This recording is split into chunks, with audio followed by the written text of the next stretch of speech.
Om Swastiastu. Assalamualaikum warahmatullahi wabarakatuh. Shalom, namo buddhaya, salam sejahtera bagi kita semua. Perkenalkan, kami dari SGD A6 akan mempresentasikan hasil dari studi proyek kami dengan judul Chromosomal Aberration and Cancer. Berikut adalah nama dari mahasiswa yang telah berkontribusi dalam pembuatan studi proyek ini. Halo semuanya, perkenalkan nama saya Austin Wilber Jalda Kema dengan 3 digit NIM terakhir 131. Pada hari ini akan menjelaskan untuk bagian latar belakang dari SP kali ini. Untuk latar belakang pertama-tama itu mengenai penyakit kanker. Kanker itu tetap menjadi masalah yang sangat prevalen dalam kalangan masyarakat kini. Bahkan dari rentang tahun 2018 sampai 2022, sudah terdapat kasus baru kanker sebanyak 4,5 orang dari 1.000 orang. Selanjutnya, mekanisme kanker itu berkaitan sangat erat dengan genetik manusia. Contohnya, karena ketidakstabilan dari genetik atau aberrasi dan abnormal dalam genetik, kita akan terjadi mutasi dan juga ekspresi gen yang langsung berkaitan dengan kematian sel itu berubah dan bisa membantu dalam penyebaran kanker. Oleh karena itu, memahami konsep ini itu sangat baik supaya bisa dilakukan terapi target gen spesifik untuk bisa melawan penyebaran kanker. Perkenalkan, nama saya Nimade Lisa Chandra Anggunita dengan NIM 25025111137. Adapun rumusan masalah yang kami angkat adalah sebagai berikut. Yang pertama, apa yang dimaksud dengan abrasi kromosom? Yang kedua, apa saja faktor-faktor penyebab abrasi kromosom? Yang ketiga, apa saja jenis-jenis abrasi kromosom? Yang keempat, bagaimana pengaruh abrasi kromosom terhadap pertumbuhan dan perkembangan sel kanker? Dan yang terakhir, bagaimana cara mencegah abrasi kromosom hingga dapat mengurangi risiko kanker? Adapun tujuan dari kepenulisan ini adalah untuk mengetahui pengertian abrasi kromosom dan juga untuk mengetahui faktor-faktor penyebab abrasi kromosom. Selain itu, tujuan dari penulisan ini adalah untuk mengetahui jenis-jenis abrasi kromosom, pengaruh abrasi kromosom terhadap pertumbuhan dan juga perkembangan sel kanker, dan yang paling penting adalah untuk mengetahui cara mencegah abrasi kromosom hingga dapat mengurangi risiko kanker. Perkenalkan, nama saya Margareta Abigail Tanggang dengan NIM 25025111151. Saya akan menjelaskan manfaat penulisan baik secara teoritis maupun praktis dari penelitian yang sudah kami lakukan. Secara teoritis, kajian pusaka ini bertujuan untuk memberikan pemahaman lebih dalam tentang hubungan antara perubahan struktur dan jumlah kromosom dengan terbentuknya sel kanker.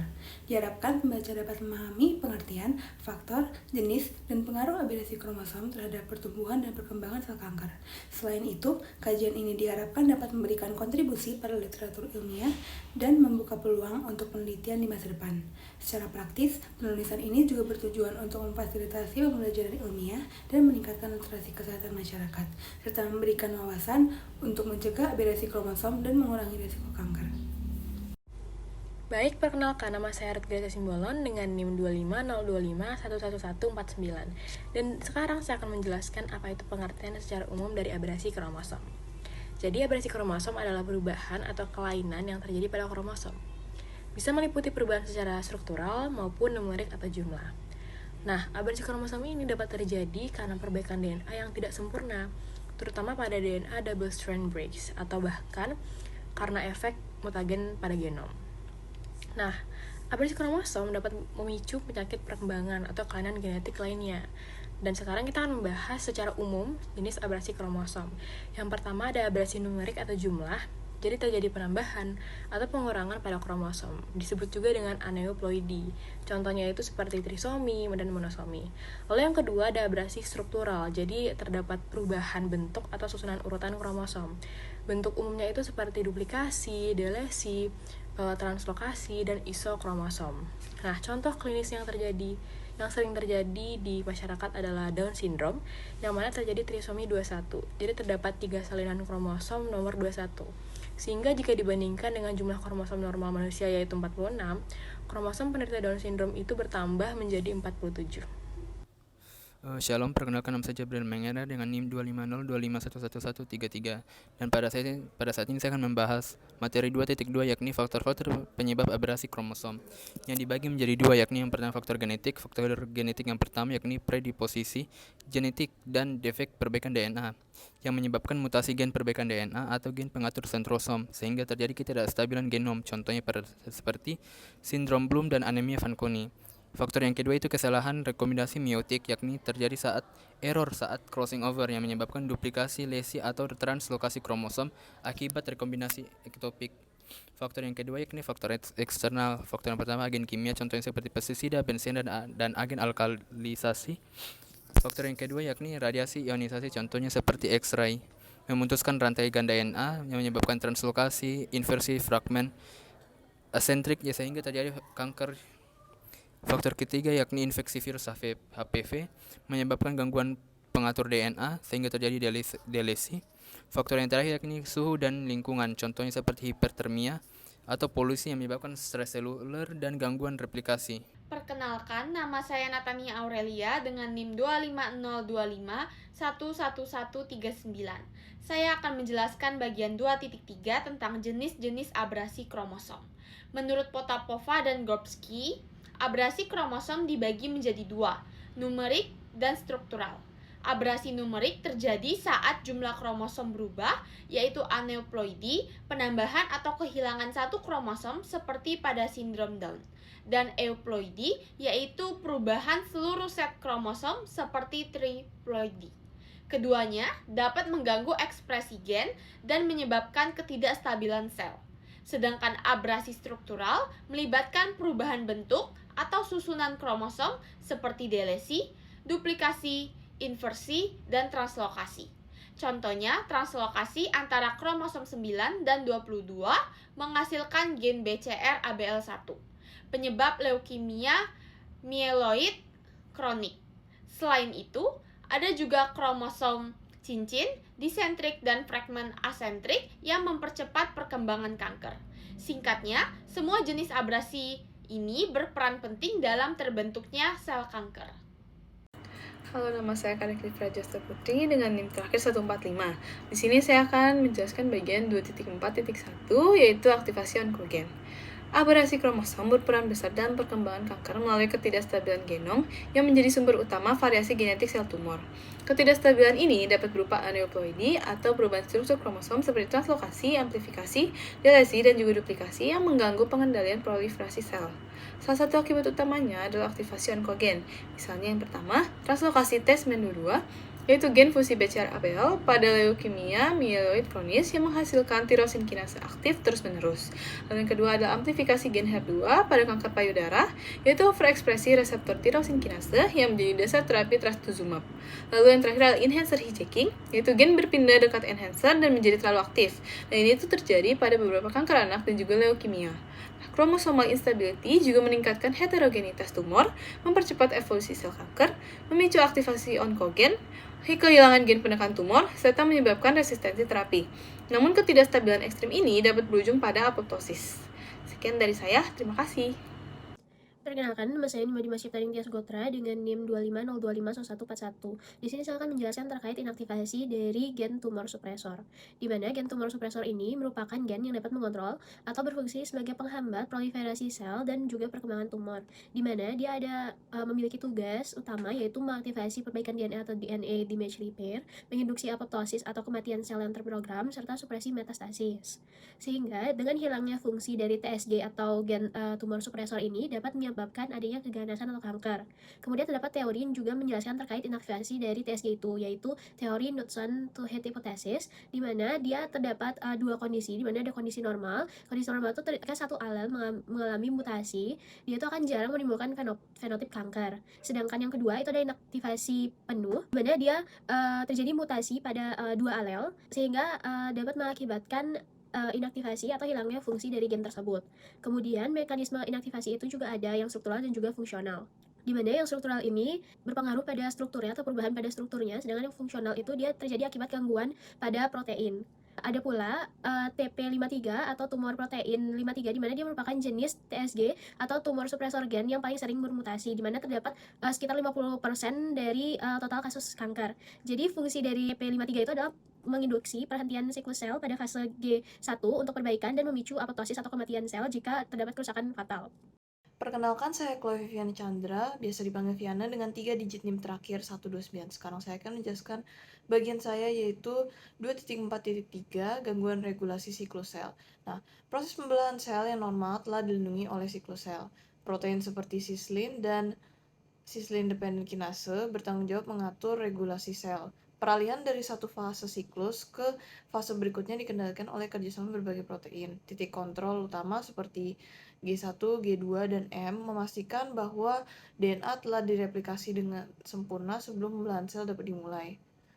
Stabilitas genom tetap terjaga dan risiko kerusakan genetik berkurang jika sistem pengawasan beroperasi dengan baik. Keseimbangan siklus dipertahankan oleh gen penghambat tumor seperti P53. Gen ini mencegah pembelahan sel dengan memberikan waktu bagi sel untuk memperbaiki kerusakan DNA atau memicu kematian sel terprogram jika kerusakan terlalu parah. Dengan cara ini, genom tetap terjaga dan hanya sel dengan DNA utuh yang diizinkan untuk melanjutkan proses pembelahan oleh P53. Titik kontrol atau checkpoint adalah bagian yang penting dalam siklus sel agar sel dapat berjalan dengan baik. Dari berbagai titik kontrol, pos pemeriksaan G1 atau S merupakan yang penting karena menentukan apakah sel terus membelah atau berhenti sejenak untuk memperbaiki kerusakan pada DNA. Pada pemeriksaan ini, protein P53 memiliki peran utama dengan mengaktifkan gen P21 yang berfungsi menghentikan aktivitas sislin CDK. Dengan terhentinya siklus di fase G1, Anda pun memiliki kesempatan untuk memperbaiki kerusakan DNA sebelum memasuki fase sintesis atau S. Namun, jika sistem ini mengalami masalah, proses pembelahan akan kehilangan kendali. Mutasi pada pengaturan gen seperti P53 atau RB serta aktifnya onkogen seperti RAS dan MIS dapat menyebabkan sel tetap membelah DNA meskipun ada kerusakan. Ketika titik kontrol tidak berfungsi dengan baik, sel dengan DNA yang rusak tetap bisa membelah sehingga jumlah mutasi meningkat seiring waktu. Kondisi ini menyebabkan ketidakstabilan genetik dan berkontribusi terhadap munculnya sel kanker. Sekian dari saya, terima kasih. Perkenalkan, nama saya Gabriela Puspa Chandra-Mulia dengan NIM 25025111147, dan pada kali ini saya akan menjelaskan 2.5 upaya pencegahan abrasi kromosom untuk mengurangi risiko kanker. Jadi pencegahan yang dilakukan ini sangat penting untuk menjaga stabilitas dari genom itu sendiri serta mencegah aktivasi jalur molekuler yang bisa memicu transformasi sel kanker. Pendekatan yang dilakukan ada 2 jenis, yaitu dengan proteksi radiasi serta pengendalian gaya hidup. Pendekatan yang pertama ialah proteksi radiasi. Paparan radiasi X dan gamma dari CT scan atau fluoroskopi harus dikontrol dengan prinsip Aladain, yaitu menjaga agar dosis radiasi sekecil mungkin namun tetap sesuai kebutuhan klinis. Dalam radioterapi, vaksinasi dosis sedang seperti 3x8 Gray lebih disarankan dibanding 1 dosis tinggi karena lebih aman dan lebih merangsang sistem imun untuk melawan sel tumor tersebut. Yang kedua, pengendalian gaya hidup dan metabolik. Hal-hal ini dapat dilakukan dengan cara menghindari rokok dan alkohol, memperbanyak makanan dengan antioksidan yang tinggi, kontrol dari kadar gula serta tekanan darah, dan jangan lupa untuk mengelola stres dan jaga kualitas tidur. Dengan langkah-langkah berikut, stabilitas genom dapat dipertahankan dan risiko abrasi kromosom pun akan berkurang. Perkenalkan, nama saya Edi Bagus Yoti Sabona Putra dengan NIM 25025111135. Jadi pada dasarnya, aberasi kromosom adalah kondisi abnormal di mana terjadi perubahan pada struktur atau jumlah kromosom. Hal ini itu dapat dipicu oleh faktor internal seperti kegagalan perbaikan DNA atau faktor eksternal seperti paparan radiasi dan bahan kimia. Nah, perubahan ini itu juga sangat penting dalam kanker karena menyebabkan 2 hal utama, yaitu yang pertama mengaktifkan onkogen atau gen pemicu kanker, dan yang kedua itu menonaktifkan gen penekan tumor yang seharusnya berfungsi sebagai rem sel. Akibatnya, regulasi siklus sel itu menjadi terganggu sehingga sel dapat tumbuh dan membelah secara tidak terkendali yang menjadi dasar dari terbentuknya kanker. Perkenalkan, saya Komang Bagus Kalpawinaya dengan NIM 25025111143. Berdasarkan hasil pembahasan yang telah dipaparkan, disarankan agar penelitian di masa depan diarahkan pada beberapa titik fokus pengembangan. Prioritas utamanya adalah mengembangkan panel biomarker yang lebih presisi, terutama yang berfokus pada penanda jalur perbaikan DNA dan indikator aktivitas C-casting. Ini sangat penting untuk memetakan secara akurat hubungan antara tipe aberrasi spesifik dengan luaran klinis dan respons terapi pasien. Selain itu, fokus penelitian yang selama ini cenderung berat pada faktor maternal perlu difokuskan terhadap faktor-faktor paternal. Terakhir, untuk memvalidasi strategis pencegahan berbasis bukti, studi kohort epidemiologi jangka panjang sangat krusial untuk mengonfirmasi hubungan kausatif antara paparan mutagen lingkungan dengan frekuensi aberrasi di populasi lokal. Demikianlah presentasi yang dapat kami sampaikan. Bila ada kata-kata yang kurang berkenan didengar dan menyinggung satu di antara pihak, kami ucapkan mohon maaf. Semoga presentasi ini dapat menambah wawasan mengenai aberrasi kromosom pada kanker. Terima kasih atas waktunya. Om Santi Santi Santi Om.